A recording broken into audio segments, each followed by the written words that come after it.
there, Nick.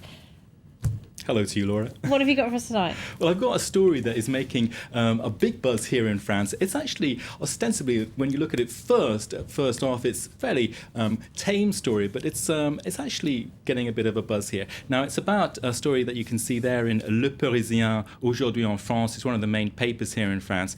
And it's about a boring, stodgy issue of an eco-bonus for a car. Now, That is pretty boring. Well, very boring indeed. But what French people who do turn to electric vehicles that can do is get 7,000 euros off the government as a green bonus. So wait a minute, if you buy an electric car, the French government will give you 7,000 euros? Yeah, there's a system in place. And how much does an electric car cost? Well, that depends on which electric car you buy. But obviously, that's the cheapest. It's a substantial incentive, isn't it? Now, all well and good, the French buyers are benefiting from that. There's a whole campaign to turn electric in France. Except, as this Le Parisien article here is saying, le bonus écologique français profite aux Norvégiens.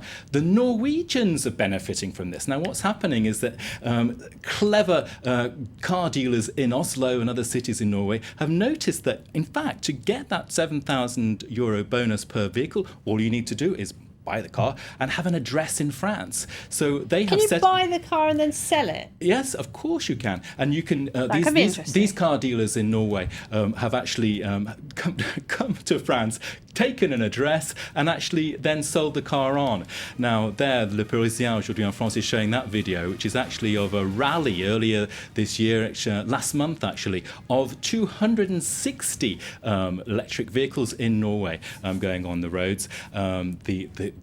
Norway is one of the leading countries in the world for electric vehicles. Now, of course, that's being picked up as well by the Norwegian press. Here you can see Dagens Næringsliv Live, one of the top papers in Norway, reporting on this. The whole Come and take advantage of the French government. Europe right. Without borders there, Laura. Absolutely. Okay, and they're not even in the euro. What a cheek. Okay, let's move on to a pasta maker in Italy, one of the nation's biggest, with some very outdated views. Well, you've heard of this pasta maker, Barilla. Have you heard of that?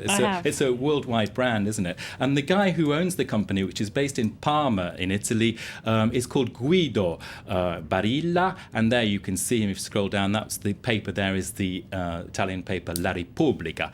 Now, it's the Parma edition, actually, because Parma is the headquarters of Barilla in Italy. Now, Guido Barilla, we can take a closer look at him here.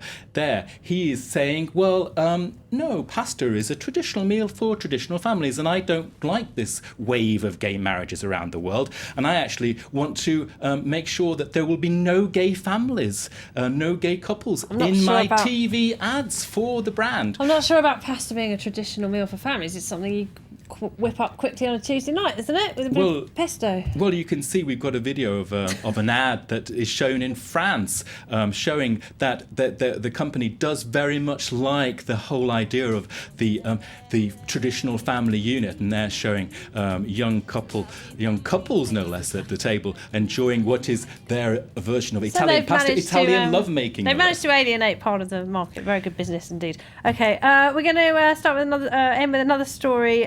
A Canadian teacher who says he won't teach any works written by women. Well, this is a guy in Canada, Toronto, David Gilmour. He's a well-known writer there. We can see the article there in the Toronto Sun. Yeah, well-known in Canada. There's a closer look at him. He said in an interview to a magazine, well, I'm not going to teach any books written by women, and I will actually just choose heterosexual male authors. This led to a Twitter storm, and of course, feminists in Canada are furious. This website here is saying, to that professor who's saying, I'm not interested in teaching books by women, look at these GIFs, various GIFs of different kinds of feminist responses. Here we can have a look at one here. Are you an idiot? What about this one?